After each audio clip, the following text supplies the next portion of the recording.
little slow getting going. We got a fairly interesting speaker tonight that I'm waiting to hear what all he's going to say and how much he's going to correct me. I expect some kind of beat down, but my name is Johnny Walker. I'm the president of Pinellas Beekeepers. We're very fortunate we're going to have a great speaker tonight.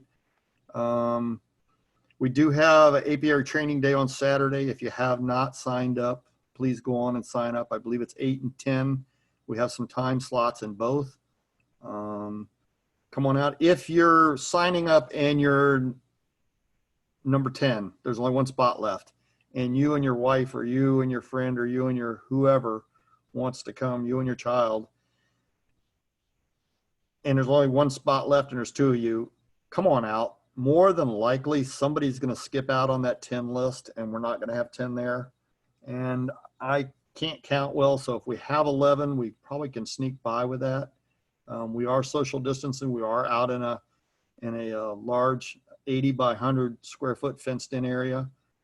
I don't believe chain link fence holds the coronavirus in very well, so come on out.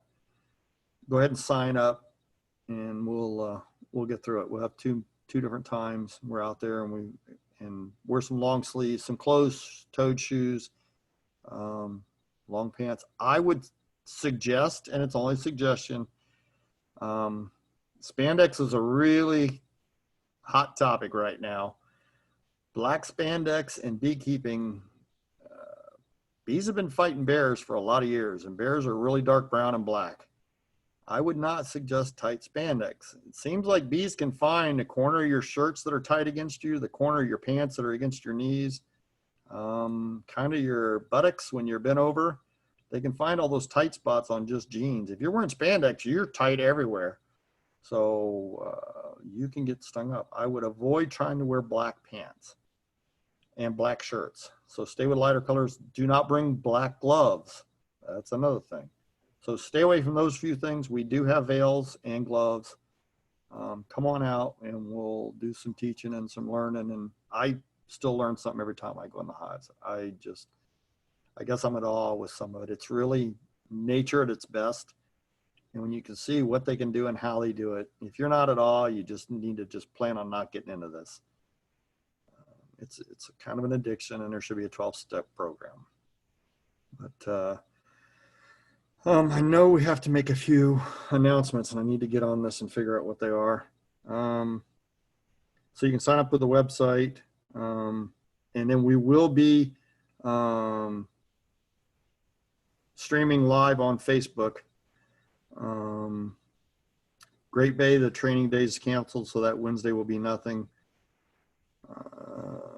We are going to be staying with Zoom classes with the college through at least October, probably the end of the year. I don't really see the college changing any of their setups, probably through the end of the year. So I believe we have, Nathan, we have a thing online to check on, fill out about, I'm guessing, I'm winging this, a survey? Yeah, I've got a couple of polls put together regarding meetings, and then we kind of wanted to poll everybody about the club possibly buying the apiary strips in bulk and selling them back to the club members that only have 1 or 2 hives and don't need the large boxes. All right. Yeah, so the purpose for that is, I believe the strips come in packs of 10 and larger. But if you have 1 or 2 hives, they recommend 1 strip per 5 frames of brood. So if you have 8, 9 good frames of brood in your hive, you'll need 2 strips. If you had 2 hives, you would need 4 strips, and you would be wasting 6, 7 strips if you had to buy it yourself. So we're looking at doing the purchasing a larger quantity of them and you're just selling them off for the, dividing it out, selling it off for the price per 1 off or 2 off, just so you can get the number you need. They don't store well. If you try and store them, I believe they become a lot less active. So you'll kind of lose out on the the potency of them. And you don't want to do that. You definitely want to be able to use them and get all their worth out of them so you can get your mites knocked down and check. Next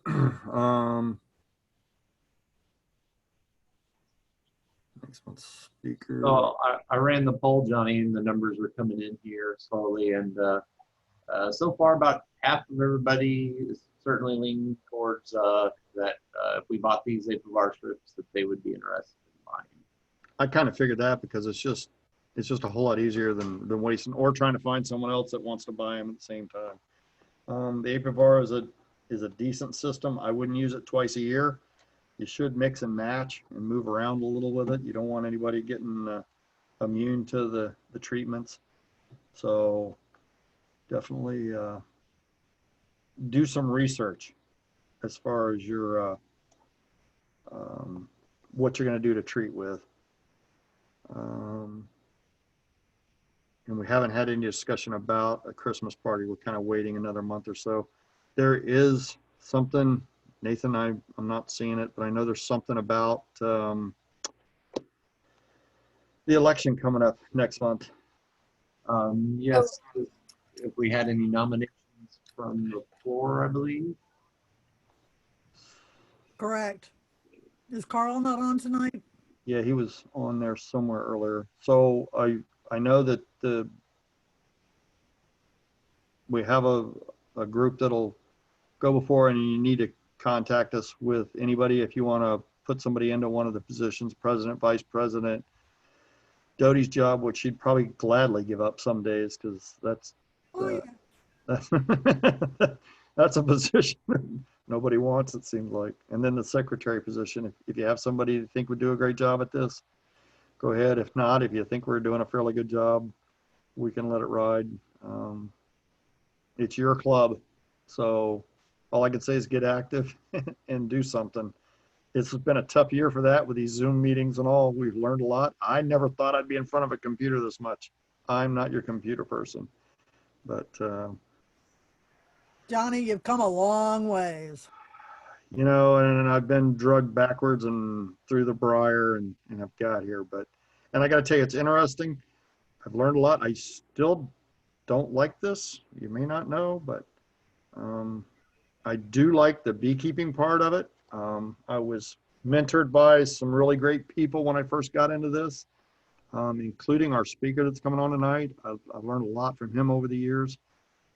Him and his family are dedicated beekeepers. I know he had a position where he was in the apiary section of the state, but that was a job he had. But part of his job was he loved what he was working with his bees and all, and you can tell by his passion.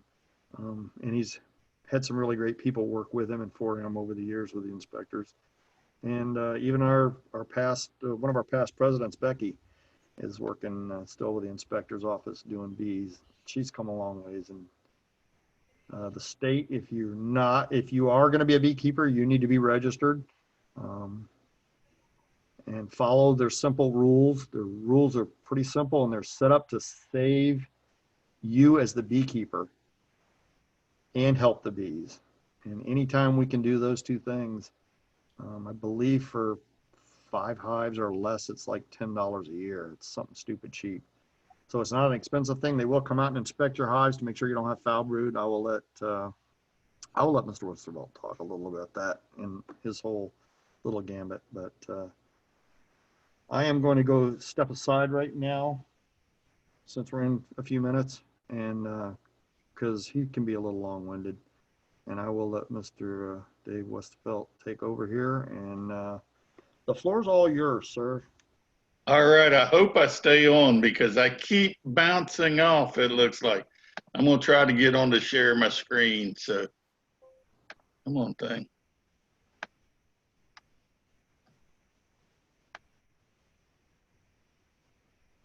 Well, don't Okay, have to sing and dance if you're going to keep falling off. Yeah, I just noticed I need to have the ability to share screen. Some reason it's not doing it. You should be good to go now, David. Let's see. Now I can. Let's see if it comes up right. Yep. Can everybody start to see the, if it, is that showing now? No, it's not. It says you're showing, you're It's a black screen. sharing. It's black. Oh, Hmm. there we go. All right. It's probably because of my bandwidth is very slow. Just to give y'all a heads up on what I am now, I'm retired. That's a nice thing, but I'm also the chairman of education and outreach for the Florida State Beekeepers Association, which Johnny talked a little bit on, not much. Vice president of Bees Beyond Borders, which we work through the Caribbean, educating. And I'm a beekeeper at heart. That's the biggest thing. I've been doing bees for a little over 52 years now. So I do enjoy bees, and I really enjoy it. The other thing we do with the Florida State Beekeepers is the second Thursday of the month at 7 o'clock, we do a education program where we have Meet the Expert, which this next one's going to be the Honey Princess from the American Beekeeping Federation on October the 8th at 7 o'clock. She'll be on giving, hopefully she'll teach food preparation with using of honey. So that'll be a good one. So my talk on tonight is beekeeping in 15 minutes or less, but it takes me about 30 minutes to do this talk. So like Johnny was talking, I used to work for the Florida Department of Agriculture as chief apiarist, and Florida does have a great inspection program. It's the best in the world. They are the government, and they're here actually to assist you. I think Johnny and a lot of them have figured out that, you know, our apiary program.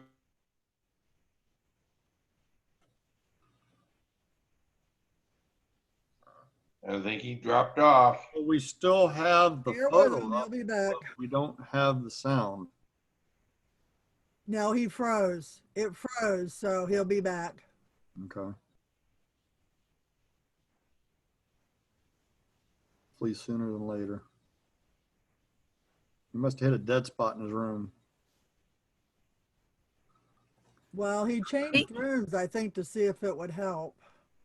Yeah, he may need to stop the video, the PowerPoint presentation, and just do his talk because it takes more bandwidth. Yeah. Well, we'll see when he gets back in. If you see him trying to sign back in, Nathan, make sure. And, Well, I think the bulk of his presentation is actually the actual presentation that he had up. so he will want to talk about the beekeeping in 15 minutes. He, like I said, he's a really interesting speaker. Oh, there he is. I'm back again. Now I just got to get back to the. You may be fighting your bandwidth with your. It is. It's what it's showing, and what it is we've got a bunch of kids over in this neck of the woods. So let's see if it goes back to sharing my screen again. Back to that one. Technology. It's great if it works great. It's up on your screen. All right. So as I was saying earlier, we have the best apiary program in the world. We may not have the best computer service, but they're here to assist you. And it's a very simple fee. Yeah, like 5 hives or less, it's $10, which you get 2 or 3 hours worth of talking and a cell phone number from the inspector in your area. The other thing is I always give out my cell phone number if we make it to the end of this. So, no, it's not going to move. There it goes. So the other thing that the inspection program does is they assist with research. So when colony collapse happen, varroa mites, tracheal mites, small hive beetle, all of those have properties where the inspectors work to assist the research, which most of it's with Jamie Ellis's now, their lab, but a lot of it was done before that. The other thing is having a connection with the beekeepers. We learn what problems come in very fast. We do regulate honeybee pests. Unknown ones are the ones that we actually look after. Like when we got small hive beetle in here, we had no idea. So there are federal and state laws and codes that we have to abide by. American foul brood is the one disease we regulate. That's why we really have a apiary program throughout the U.S. and the unknown ones. So Tropalaelaps clarion would be a mite that we haven't found here yet. Hope we don't find, but we're definitely still looking for it. And then those other unknown ones like I talked about. So your honeybees that are Africanized, the Scutulatus is one, the grumpy one that everybody thinks about. Capensis is a Cape bee. The main reason we don't want the Cape bee into here is its workers can become pseudo queens. They start laying and your hives actually go down because they can only lay 50 to maybe 200 eggs a day, but they get 4 or 5 of them in a hive, and it just disrupts the whole mating procedure and brood laying, everything. So there's other unwanted races of honeybees out there that we also were looking for, which would be some of the stingless bees and importation of those. We don't want them into the United States. So, okay. Regulated articles would be used equipment, anything that could bring in any other wanted disease or pest. So we would not want something coming in from Haiti. That one picture there definitely was Todd Jameson and me down in Haiti. Those articles are able to transfer unwanted races and diseases that we don't want. So the big one that we used to have was the African bee. Florida now is considered an Africanized state, meaning that most of your feral bees that are found throughout the state would be considered African. You don't want to transport them, definitely not on the back seat of your bike. That would be a fun one to sit on. So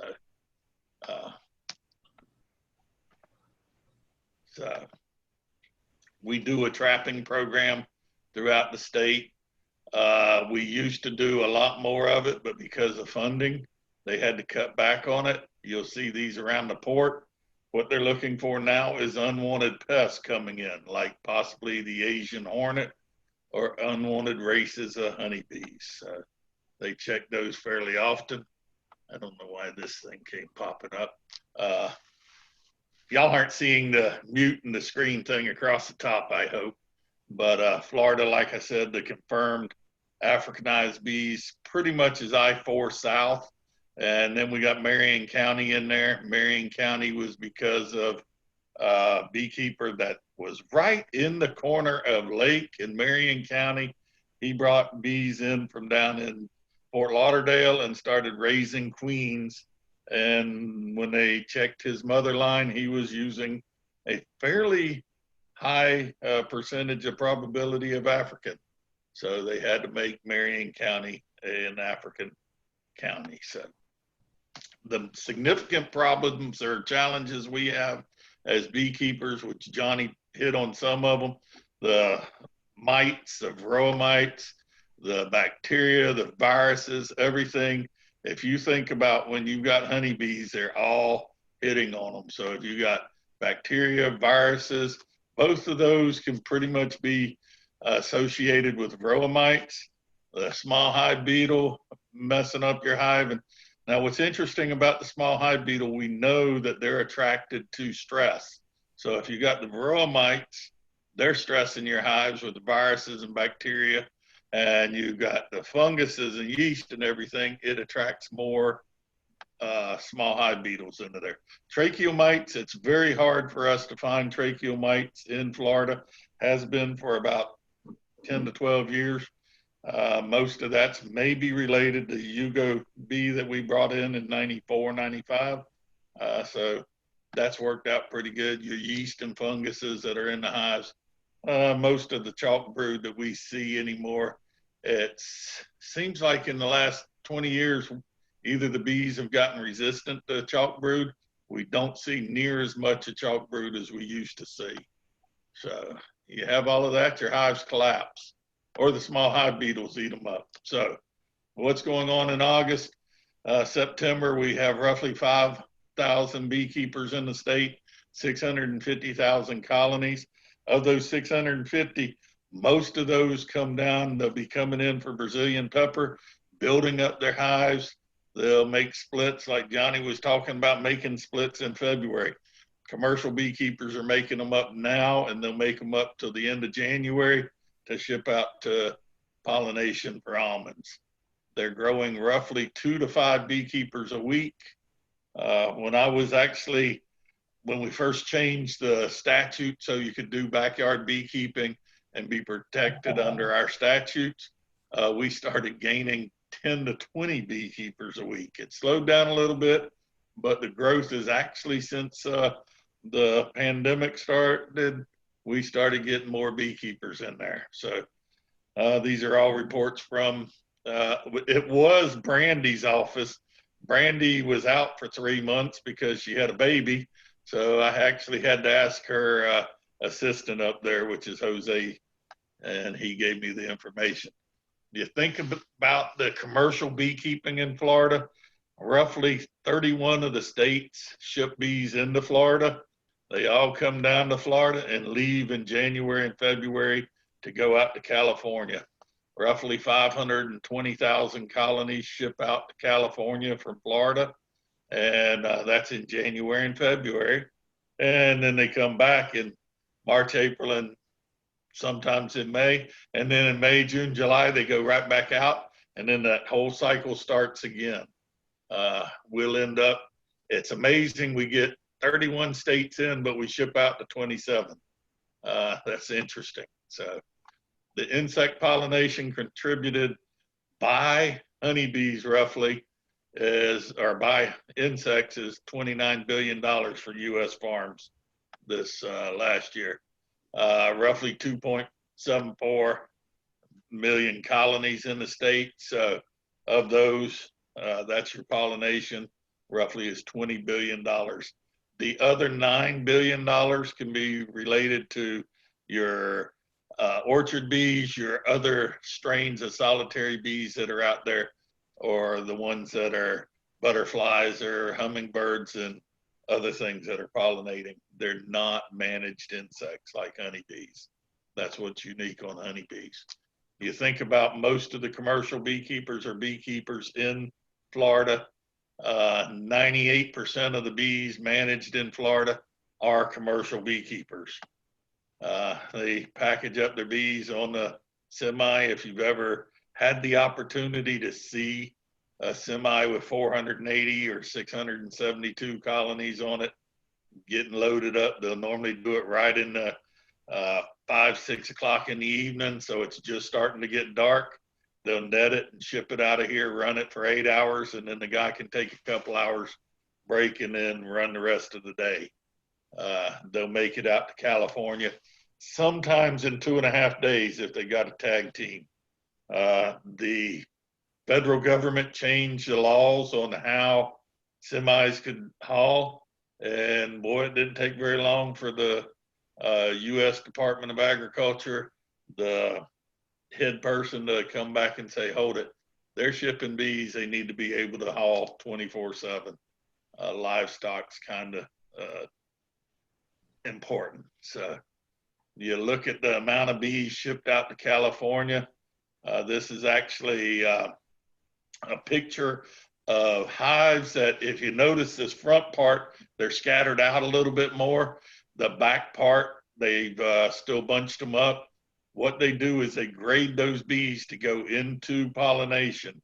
If they've set a area that they want to have 8 frames of bees, no less, then what they do is they'll leave the hives that were graded 8 frames or less, but then they may come back 2 weeks later and go through them and take those out. So the front ones didn't meet grade. The back ones that you see stacked up back there are going to be shipped out. When we were in there taking these pictures, there was roughly 28,000 colonies in that yard. So you wonder why they all, as I call it, share spit and end up with the same viruses, diseases, and everything. You put 28 to 30,000 colonies in a yard, you end up, homogenizing everything. So this is actually the niche pollinator, niche beekeeper. We were actually up in Washington, D.C., had the opportunity to go to the back part of the White House. And during the Obama administration, there was a beehive back there. It's still back there. Actually, Vice President Pence's wife is a registered beekeeper. I don't think she manages that hive. I think the park system manages it. There was an opportunity for one of our bee researchers from Jamie's lab to go up there and inspect that hive. And so she said there were bees actually in it. So the other part of, that thing's back on so I can't see that. The US, you think of the colonies right now that we've got, 2.8 million. The pounds of honey produced, roughly 1.57 or 157 million pounds produced in the whole area. And of that, that averages out to about 56 pounds per colony. And in Florida, that was all the US. Florida, roughly, we produce 9.25 million pounds of honey. That's actually lower than we produced in the last years, but we've got more bees here. We've actually seen that beekeepers producing honey is the side part. They're going out for pollination. This is all reports from the USDA. They show that we have 205. So they're missing 400,000 colonies in the state. Those are most likely beekeepers that came in from out of state. So, you know, when you really look at it, a third of the bees in the state are Florida beekeepers. So the other 400,000 are out of state. We average roughly 45 pounds of honey. I know most every beekeeper I talk to that's commercial will tell you if you make 45 pounds of honey, you're going to be out of bees because you cannot afford to make 45 pounds. Most of them will tell you they average somewhere between 190 to 300 pounds because they're going to 4 or 5 honey flows. So 45 pounds is mighty low. That averages out to about $23 million worth of honey production sold at the wholesale level, not at what we sell at retail. We end up with 5 to 7 major honey flows in Florida. When I'm talking a honey flow, it's something that you can produce 20 to 30 pounds of nectar and pull that surplus off. Those normally start out with orange blossom, gallberry, palmetto, tupelo. You end up with Brazilian pepper, your tai. If you're up in the panhandle, they'll also have, when we're making orange blossom, they're making spring tai. So they end up with about 7 good honey flows in Florida. We'll have roughly 10 to 15 minor nectar flows, which ends up giving you a lot of benefits here in Florida. Those reports were all done from, like I said, the USDA. They're from beekeepers with 5 or more hives. Now they do take 5 or less now and add those into some of the works.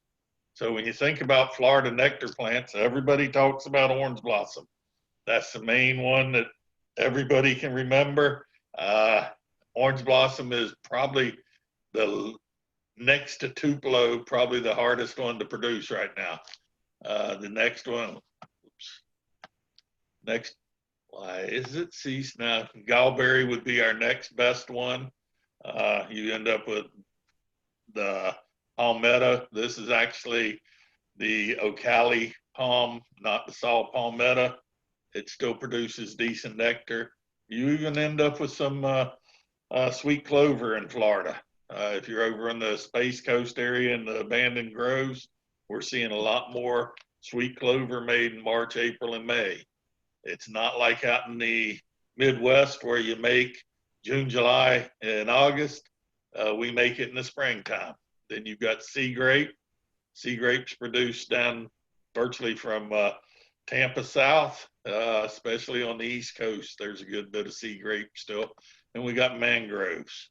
Mangrove does pretty good in June, Normally your stuff that's produced in June, July, and August is a little more moisture in it. It's mainly because the nectar itself comes in a lot higher and the weather has a lot more moisture in it. So you've got your ornamentals. Your ornamentals can be anything from varieties of palms to, this is Indian hawthorn. It's a Asian plant, but there's a lot of ornamentals. We're seeing backyard beekeepers that will make 30, 40 pounds of honey a month, keep adding a super every month. So they end up with 12 to 13 supers, and a lot of their honey can't really be classed as orange blossom or gallberry. It's ornamental honey. It has everything you can think of, probably pretty good for your immune system and everything. So, and then you just have wildflower that has a combination of palm, can be sea grape, can be almost anything that's out there blooming. And my favorite one, Brazilian pepper, which is starting to bloom right now. As Johnny said earlier, where probably 40 years ago, we had very little Brazilian pepper. We started putting bees down in Fort Myers in the late 70s, early 80s, and we were just starting to get it down there. The Melaleuca that bloomed down there used to be the one that we liked the most because it started blooming in August, September, and would bloom about every time it had a rain. About 2 weeks later, it would bloom. And then we got kudzu. If any of y'all have the opportunity to try kudzu honey, it's if you smell the blossom, it smells like grape Kool-Aid. The nectar is purple, and it definitely looks purple. It's not like Brazilian pepper where it has the sheen. It's purple. It smells like grape Kool-Aid, and the honey tastes like grape Kool-Aid. It's actually where it's produced in abundance. People love to buy it. It's just an opportunity to try something different. About a year to 2 years after it's been produced, it turns jet black. So, but it keeps the flavor. And so this is the ending of it pretty much. My favorite saying, mentor, the beekeeper that loves to talk takes time to teach and remembers that he's not the keeper of the bees, but is willing to to give the helping hand to Mother Nature and all living things. And this was something I wrote when I was in 9th grade, and actually allowed me to get to the 10th grade because I hated school at that time. I'd rather been running bees. So, I've always kept that. And as any of y'all know me, I love to talk bees. And the thing I do always is I put my phone number out there to tell everybody, if you have questions, don't hesitate to call me. Don't call me at 9 o'clock at night. But my cell phone number, if y'all want to write it down, is 352-267-4646.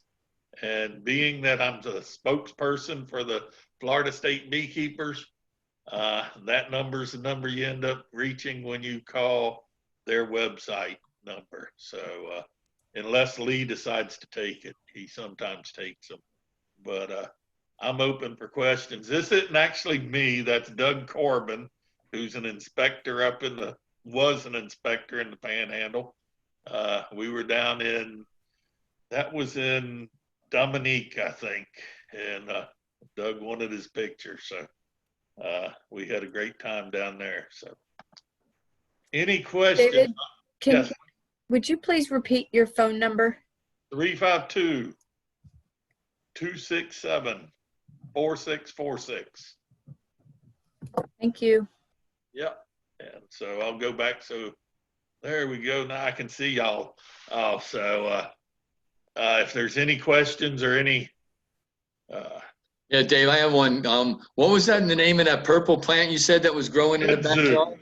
Kudzu. It's actually an invasive.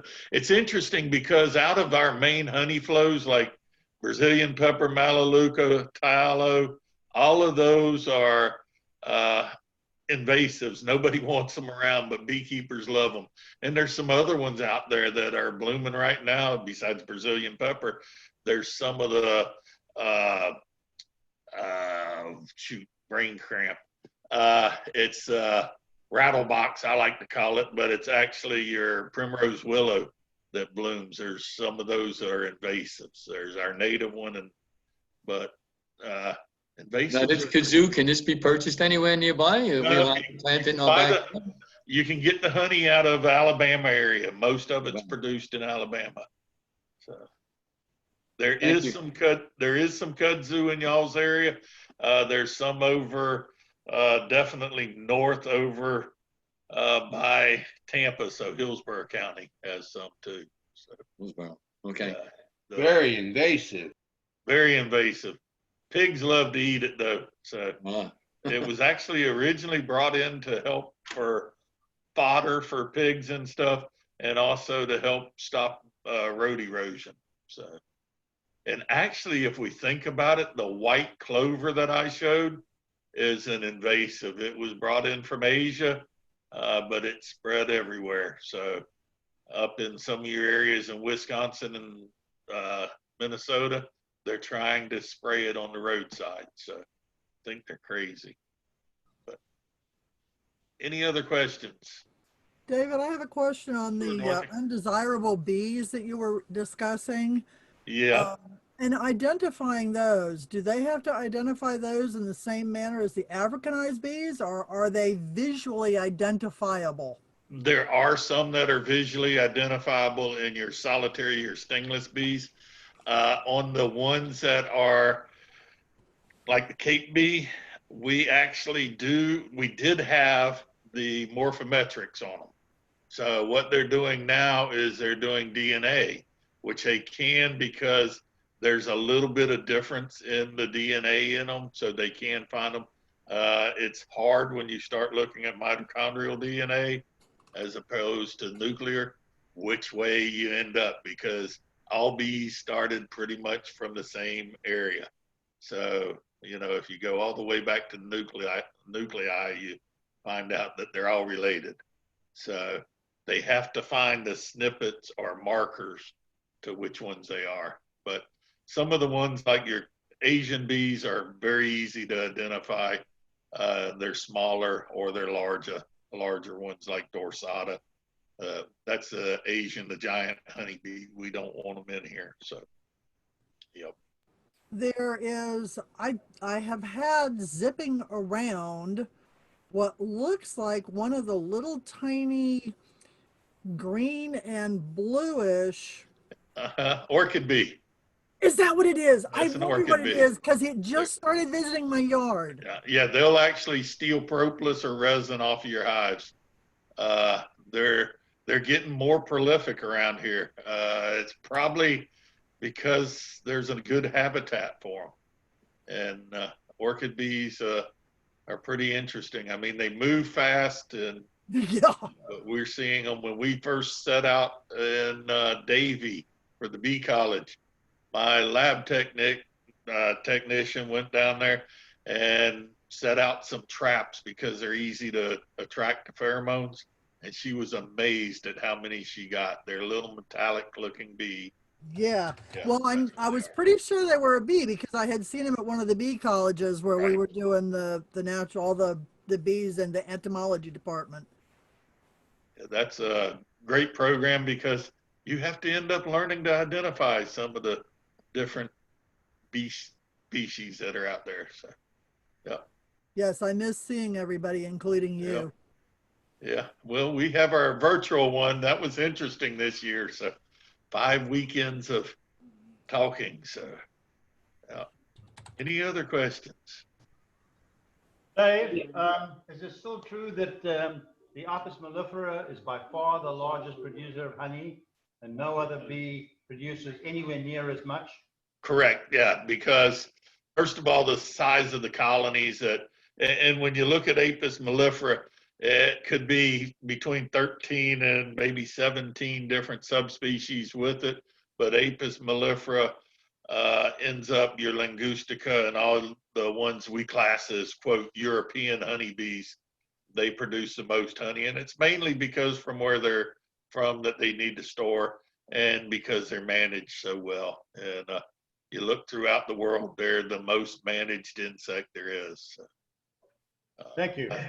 I think the Chinese are going to start managing wax worms because they found out about 2 or 3 years ago. They could have asked any commercial beekeeper about wax worms eating plastic, but some scientists sat in a research lab and figured out that they can decompose or actually put wax worms on plastic and they will break plastic down. And I wish I'd have figured that out when I was a teenager, because I wouldn't have to have been working for the state for 28 years. They will actually compost plastic. So they're going to probably start raising them. Wax worms have been used commercially for fishing up north. So we used to sell wax worms in cardboard to people. So, yep. David, quick question, pest question. Sure. Spiders. You know, I get some of the coolest spiders hanging around my hives, and every once in a while I'll smash one, but sometimes they're just too beautiful to let go. I like all the bugs, and you know, should I be killing that little guy? Am I underestimating his ability to eat bees? She's not going to eat enough bees, and most of the ones that you're seeing are female spiders, because the males normally get eaten by the females during the mating process on most spiders. They're not a lucky male, but most of them will not eat enough bees throughout their life to, you know, hurt your hive. Now, with that said, though, there's enough of the black and brown widows and the different widow spiders that you want to be, you know, sort of aware that spiders are underneath those lids. I've been popped one time by a black widow, and you don't really feel it, but their effect actually is that you get severe stomach cramps and you think you're going to die, and you can go to the hospital. They'll give you the antivenom if you're lucky enough, but they tell you once you've had the antivenom, you can't get it a second time. So I went through the severe stomach cramps thinking I was going to die for about 8 hours. So it's horrible. Now, what we get are the little brown scorpions, bark scorpions. We get a lot of them under there, and it feels like somebody set your finger on fire when you get hit by them. They definitely hurt. But spiders and geckos and tarantulas under beehives, I've heard of beekeepers getting bit by snakes, rattlesnakes. Actually had an inspector got bit by a rattlesnake, and he was actually not inspecting his bees. He was working his bees, his wife's bees at the time, and got bit up in Palatka, and the rattlesnake bit just above his boot, got one fang into him, and he did not go to the hospital or anything, just had a necrosis that was about a half inch and about a half inch deep on his leg about a week later. So he was lucky on that, but he did tie down the truck with the honey on it and, you know, drove home, but he's been lucky on that. So just had a beekeeper actually this week put a post on that he killed about a 5.5 foot rattlesnake in one of his bee yards over by Edgewater. So they're out there, you know, snakes are out there. Tarantulas were the other thing that we used to have. We had bees over near Indiantown, that Fort Pierce Indiantown area. And the first tarantulas I saw under a beehive, my son was actually using Bobcat moving the pallets. I was smoking the bees. As he lifted the pallet up, I went to take a step, and it was a rainy, misty evening, and I saw 2 tarantulas sitting there, and I don't know if I walked on water to get over them or what, but I stepped over them. It was like instinct. So they are out there. Dave, when you talked about wax worm, are you referring to what we normally call a wax moth? Wax moth, but it's actually the larval stage. The larval stage does the damage, and I hear it every year. New beekeepers say, oh, the wax moth's larva killed my hive. And it's not that they killed your hive. They're actually a secondary host or pest. They come into there, and what they do is I like to call them the buzzards of the bee yard. They take and clean out all the old comb and wax. What they've got to have as the egg is actually a little bit of pollen that they're laid on normally, or near pollen. And then they actually are one of the only insects that can consume wax, beeswax, and, you know, actually grow on it. So they consume the wax, they make frass all through it, they make webs, and those are your greater wax moths. Your lesser wax moths normally stay right on top of the comb. They eat it up a little bit, but they don't burrow through and make the big cocoons. Their cocoons are about 3/8 of an inch or less, where your greater ones are, you know, an inch long. So they're good fish bait. They're actually, as a young kid, I always wanted my beehives and frames to look like my mentor that I had when I was 6 years old, because all of his equipment was waxworm eaten. He'd put new foundation in it. And I thought, wow, that's a good beekeeper. Actually, that means you're a bad beekeeper because you let the waxworms eat everything up at one time or another. Go ahead, Derek. I've forgotten now. I was listening to you. Come back to me, Dave. Any other questions? So this is the same wax moth worm that consumes plastic. Yes, same one. Actually, if you allow them to eat through your plastic foundation, you'll notice, or your wax, they eat it all off. They will eat right through the plastic foundation, and they're voracious. They'll actually eat up the wood. It's amazing what they can do. And Dave, I have seen when I've new foundation that I have hot waxed with beeswax. right. They don't seem to bother with that. They only want old wax. Yeah, they do, because your older wax will normally have some keratin in it or protein in it that they do need, which is more energy for them. So they do like older wax better. That's why I say they're actually a benefit in the feral population, because when a hive moves out or dies off, it's been killed out by pesticide or something, that comb sitting there, those wax worms or wax moths go in and the larvae eat it up, and then the bees can come in, build new comb. So they are a benefit in one sense, but they sure are a pest to beekeepers sometimes. So Thank you. yep. Any other questions? Anything on bees? I mean, like Johnny was saying earlier on the stores of honey, I actually was talking to a lady this morning for about 45 minutes on the phone. She was interested in knowing how much honey she needs to keep on a hive. Johnny was correct on saying, you know, a super to a super and a half, roughly 30, 35 pounds of honey. And our summer times in Florida can be worse than our winter times, because our winter time, if you think about it, we end up with maple, willow, and a lot of times we still have Spanish needle out there. We have some of your other, you know, ground covers that are out there blooming, when no other state in the U.S. has that opportunity, unless you're down in the Virgin Isles or somewhere. You know, you go down there, they might have something a little better, but I don't think so. So we're lucky to have pretty much 13 months out of the year that we have something blooming. I remember when Jamie Ellis first got here, he started the bee program, you know, bee college, and we had a person that started into the being a master beekeeper, and he started 4 hives of bees, and then he started selling his honey.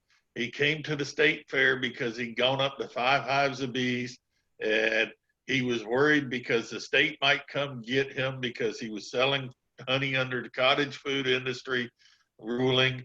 And he had sold, instead of $15,000, he had sold $17,000 of honey off of 5 hives of bees. And I was like, how did you sell that much honey? He said, well, what I've been doing is I've been putting a super on those 4 hives. And when he caught the swarm, the 5th one, and it's been every month, he'd averaged out about 37 pounds per hive of whatever honey it was. And he was selling it at $10 a pound, and he couldn't keep enough honey he was wanting to know if it was legal for him to buy honey from somebody. And I was thinking, you know, here he is complaining because he was selling 17,000 pounds of, or $17,000, yeah, 1,700 pounds of honey, and making 17,000, and he was worried that the state would come get him. And I said, they're not going to come after you, but gee, I wish I could do that with 4 hives. I'd have gone to 200 or 300 hives and made a lot more money. But it doesn't always work that way, but you can have that possibility. And your dooryard honey, you know, now with the cottage industry, you're allowed to sell up to $50,000 worth. And the nice thing is, your backyard honey sales, if you're selling to your, you know, neighbors and stuff, you're getting $12, $16 a pound or more. And most people, if you're selling at $10, you're undercutting yourself. But you should be selling 12, 16, or even higher. So, yep. Any other questions? David, is FSBA planning on doing a conference this year or a Zoom conference? Yes, Dorothy, we're trying to do for the 22nd and 23rd, we're going to try to do a virtual one. Matter of fact, I've got to be on a conference call. I think it's going to be Tuesday this week. We are going to try to still handle one, having Jamie Ellis and a couple of speakers on. It's been real hard getting, we will not have a sit down meet and greet. We wanted to have a barbecue, but everything, we can't do it up at UF. They won't allow you to have more than a certain amount of people sitting together. So, yeah, I miss everybody. Yeah, it's been kind of interesting. I mean, with all the Zooms that I end up doing, I see everybody. But one good thing, I'm saving on laundry, and I don't have to wear pants anymore. I found out now. Don't stand up. No. Hey, I've been lucky right now. This bandwidth is held up, and I don't know, haven't been bumped off yet. So, but now I also have to ask, did your wife do the beautiful stained glass in the background? I was wondering if anybody noticed that. Yes, she did. And this is actually in our kitchen.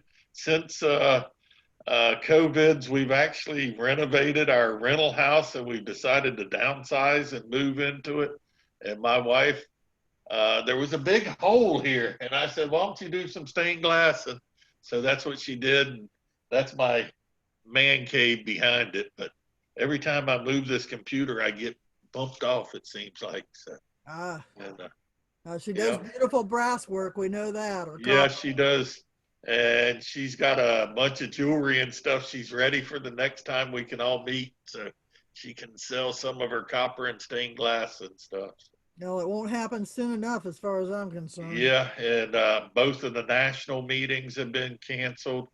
I was supposed to be next week out in Arkansas, and they canceled their meeting that they normally have about 1,500 people come to a local meeting out there.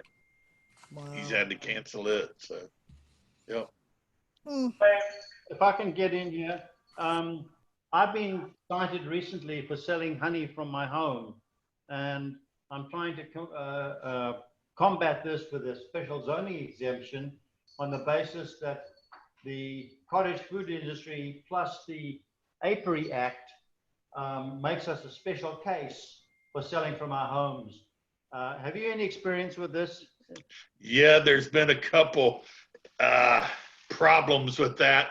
And normally it ends up being one or two problems with it, Derek.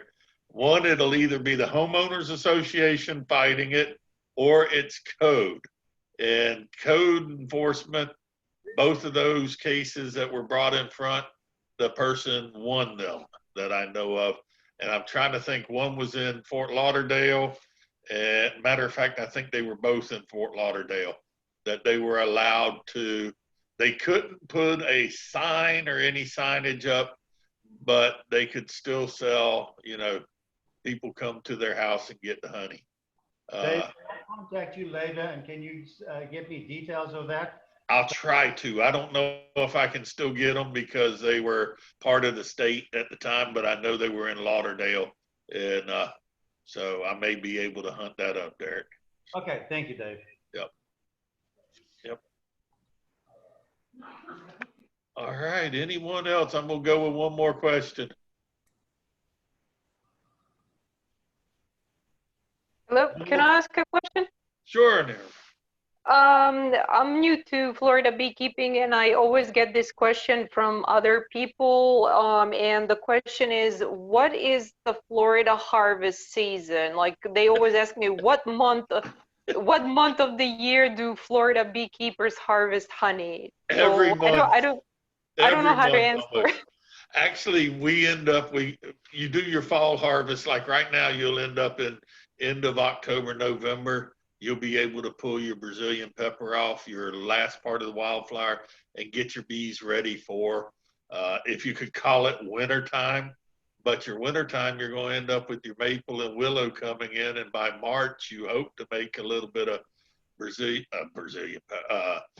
orange blossom. So you'll end up making orange blossom. And we used to always say you pulled your orange blossom honey like the day or two before tax day, so April 15th, to get it off, get your bees into palmetto and gallberry, and those you pull normally the end of May, and you go into June, and you'll end up with palm and sea grape. Your area around y'all's, you'll end up with mangrove, some other wildflower. So then you pull that normally, or leave that for the bees, because it can be real wet. But mangrove honey, the last 2 or 3 years at the state fair, has actually been the best selling honey we've had. So mangrove honey is worth pulling off your bees, selling it.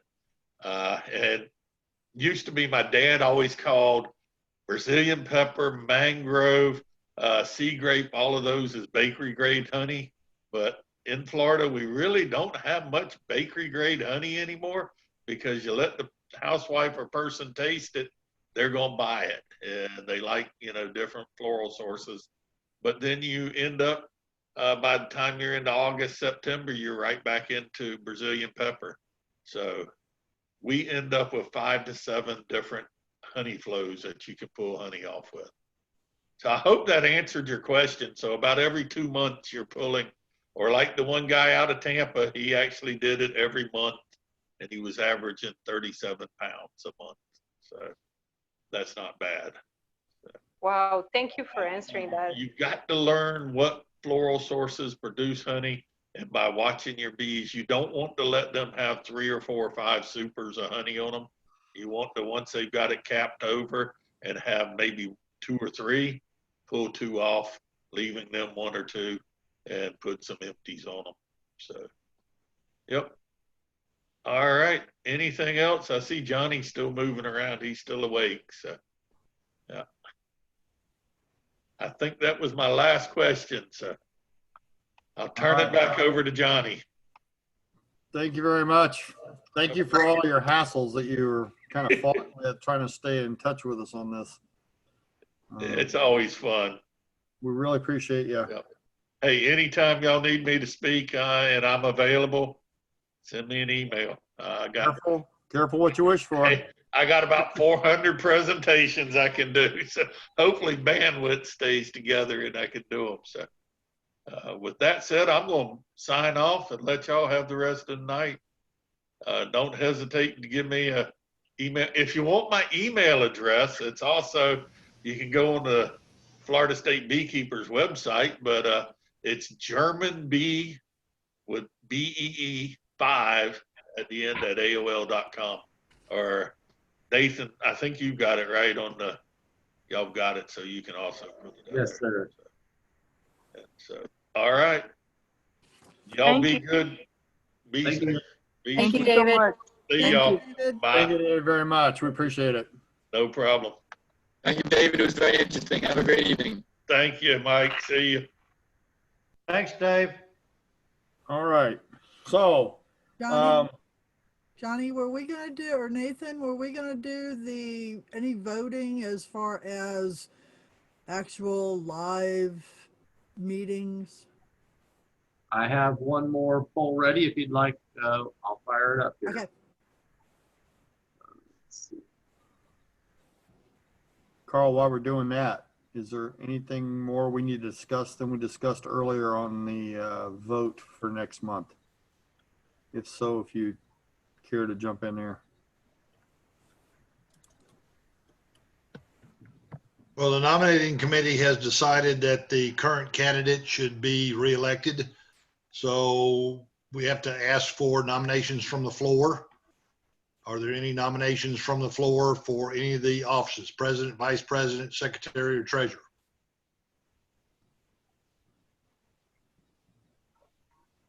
So will that stay open only through tonight, or will that be open That's through? only through tonight. Okay. Right now is your time to throw your hat in the ring if you're interested, and you have to be a member for 6 months prior to today.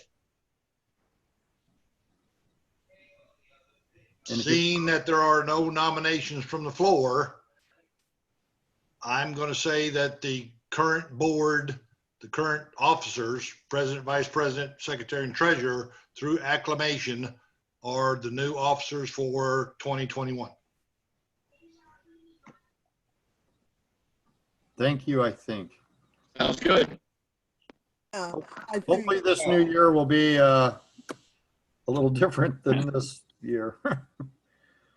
As far as things we can do and things we can't do. And this year it was mostly things we couldn't do. So one thing Linda, you'll need to make sure you make that recording for the minutes for PBA records. I will. I will. Yes, and I just want to make sure I want to welcome everyone who came to the meeting and make sure that everyone knows who the board members are.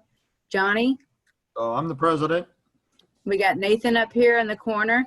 No. Nathan is our vice president. Dodie, where's Dorothy? Dodie Bonds is the treasurer. There she's clapping at you all and saying thank you for coming this evening. And I'm the secretary. So thanks everybody for coming tonight. Okay, good. Thank you. thank you. One thing I would say is we are still looking for an event coordinator. I know at this point that'd probably be the easiest job to do. And we are establishing a new position at some point for a fundraiser. So if anybody has interest in that or would like to jump in there and help us out, those are a couple of positions that we are looking to fill. Event coordinator, especially hopefully looking towards next year, you know, we'll have some stuff for you to do. Okay, so becoming a member with Pinellas Beekeepers, we're doing what we can with the bees and for the bees. If nothing else, we have an extractor that you can borrow. There's a slight deposit you put on it, but it's free to borrow. I believe an extractor right now, and this is an electric extractor we use. I believe it's a 6-frame electric extractor with the knives and some capping tools and a bucket and all the stuff that goes with it. I believe those things are like $1,000–1,200 now, or maybe even a little more with, and it's not always an expense that you don't have to have a few hives, but you got to store that cotton picking thing all year long. So you can borrow ours if you're a member, and it's a really nice stainless unit. So we have some really nice equipment. We have some really nice equipment out at our bee yards there at the college and over at Great Bay.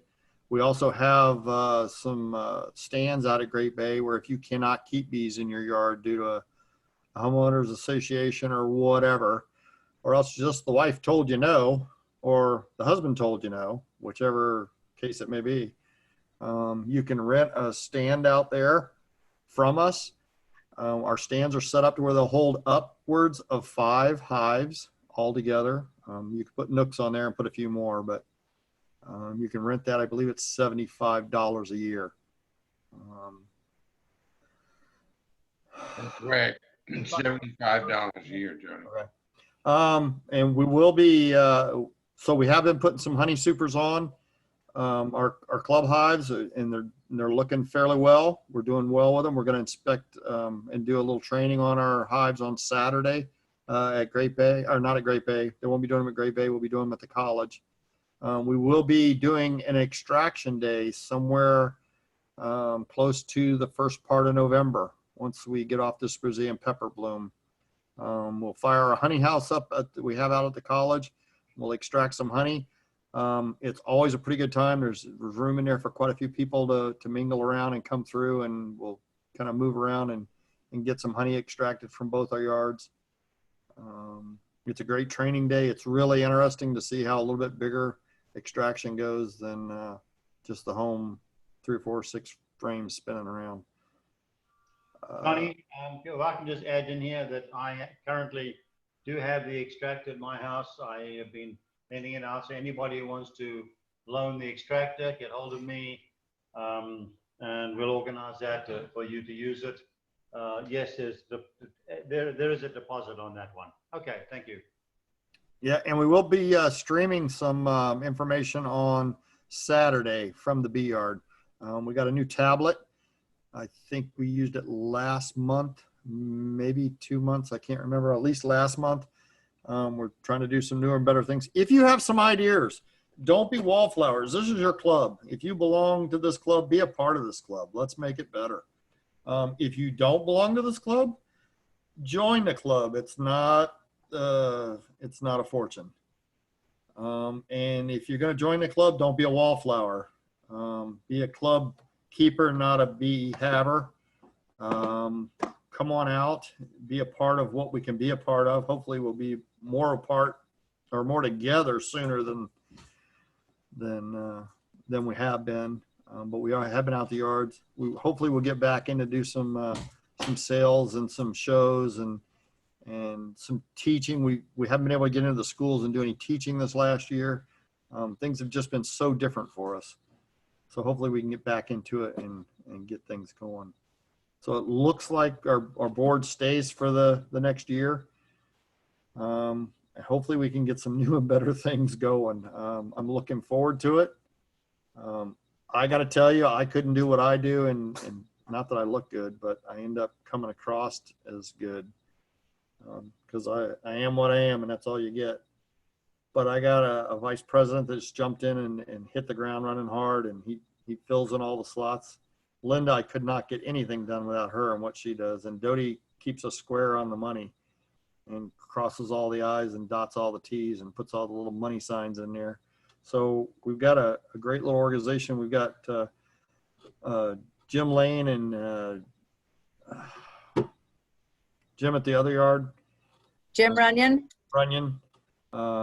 That help keep our yards looking good. Maura, her and her husband keeps our yard mowed. Jim's got several guys at Great Bay that take care of the mowing and weed eating. And so there's always something to do. Don't be a wallflower. Come on out. Take some load off the rest of us. We have some fun. Bobby, are you working this Saturday, or will you be at the bee yard? And is there any water out there for the bees? You have to unmute. I lost you. Yeah, I'll be out there Saturday. I work tomorrow. I get off at 7:30 in the morning. I'll be out there about 8:30 though. Is there some water jugs out there, or? Yeah, I was out there with Jim about a week and a half ago, and they were full of that. I'll bring some more out though. Also got a water can extinguisher out there also.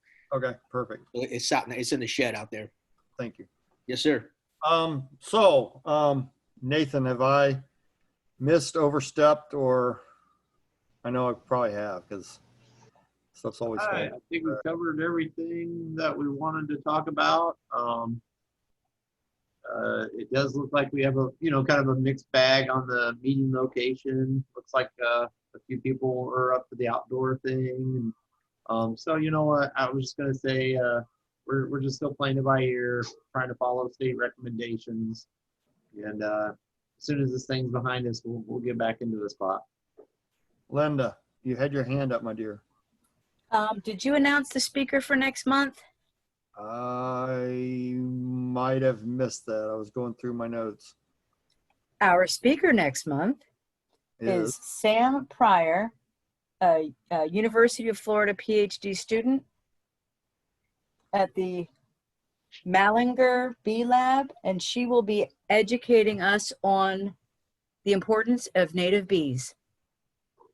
All right. Thank you. And that's the list. That's your whole agenda, Johnny. The native bees. It's pretty interesting. We ended up with the European bees being brought over, but there is, I forget, is a huge number of native bees in Florida. And there's a huge number, as you heard David speak, of the different honeys. I will tell you, if you've never been anywhere where you could have a honey tasting, it's amazing when you get somewhere and someone has a 3 or 4 or 6 or 10 or 12 or 15 types of honey. I got to tell you, it's just neat. It turns out more like a wine tasting. They're all a little different. They all have little different characteristics. I know it's just honey and honey's honey, right? No, wrong. There's all kinds of flavors. As you heard him talk tonight, there's all kinds of colors. I had never seen the purplish from the kudzu. I knew it was a hugely invasive species and they were trying to stomp it out, but that's kind of like pepper. They're just never make that. Well, and to answer Derek's question and anybody that's not aware, if it's an invasive plant, it is not legal to be sold or planted. The plant. The plant. Correct. You're not If supposed it is an invasive plant, not only is it not legal to be sold anywhere, they are illegal to be planted. In other words, if you find one, you're not supposed to replant it. I believe it's also illegal to transport it. So just Yeah, I keep hearing about this elusive fire honey, Johnny. When the fire is what? that in our area? Fireweed. Fire honey weed, fireweed. When does that? How do you get a hold of that? I am not sure on that one. I don't believe I had it.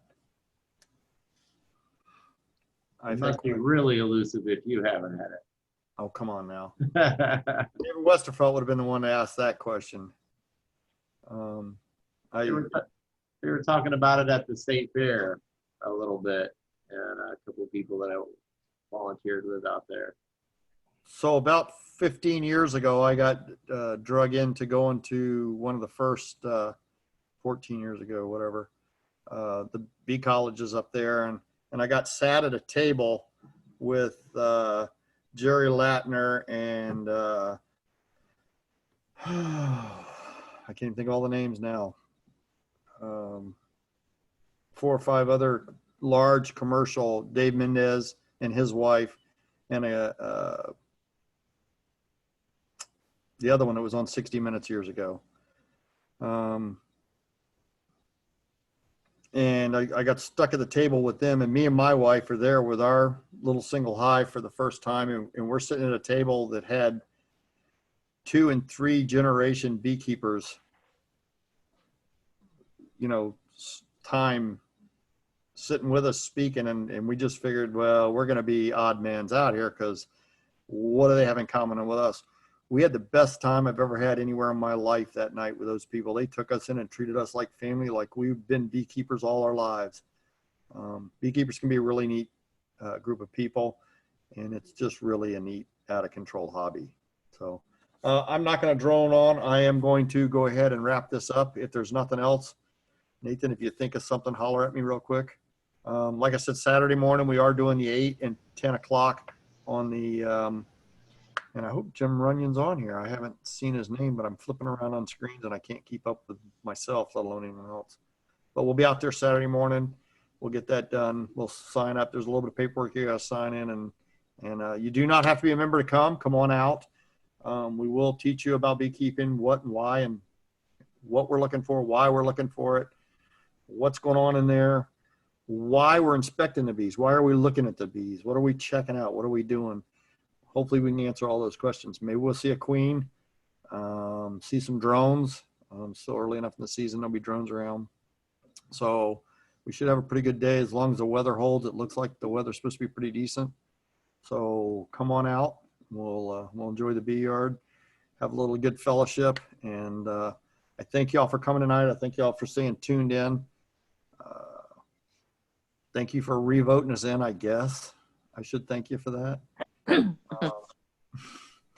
You sound about as sure as I feel. It's a mixed bag. It's a Yes. mixed pleasure. I do enjoy it.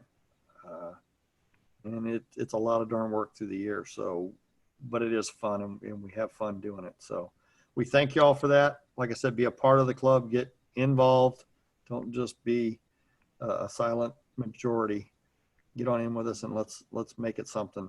I will thank you and we'll be saying adjourned and looking forward to seeing you next month on our Zoom meeting, and hopefully we'll have some more information about Zoom meetings or when we can start meeting in person. Probably after Thank the you. election, we'll have a better idea. But thank you, everybody. Thank you, Johnny. Thank you. Thank you. Good night. Thank you very much. Great to see everybody. Y'all have a great night. See you at the next one. Thanks, Johnny. Mike, your microphone is a little jangled up, or sounds like you're talking through Kleenex. Kajangled, John? Kajangled? Yeah, here it's going now. Yeah, it's all over the place. Garbled. I think garbled. Oh, thank you. There you go.